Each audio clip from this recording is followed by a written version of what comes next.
విజయవాడ నగరంలో అత్యంత దారుణమైన ఘటన చోటు చేసుకుంది.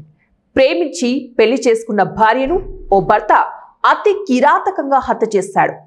ఆమె పనిచేస్తున్న హాస్పిటల్ వద్దే మాటు వేసి కత్తితో పొడిచి గొంతు కోసి చంపాడు. అనంతరం తానే స్వయంగా పోలీస్ కంట్రోల్ రూమ్ కు ఫోన్ చేసి లొంగిపోయాడు. విజయవాడ సూర్యారావుపేటలో గురువారం మధ్యాహ్నం జరిగిన ఈ ఘటన స్థానికంగా కలకలం రేపింది. వివరాల్లోకి వెళితే ఏలూరు జిల్లా నూజివీడుకు చెందిన మట్టకొయ్య సరస్వతి విజయవాడలోని విమ్స్ హాస్పిటల్లో నర్సుగా పనిచేస్తున్నారు.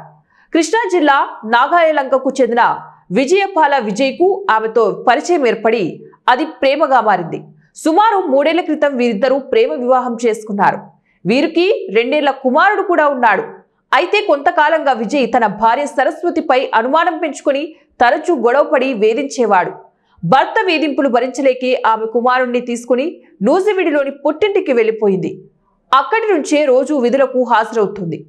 ఈ క్రమంలో ఇద్దరి మధ్య మనస్పర్ధలు తీవ్రం కావడంతో విడాకుల కోసం కోర్టును ఆశ్రయించారు. ప్రస్తుతం వీరి కేసు కోర్టులో విచారణ దశలో ఉంది.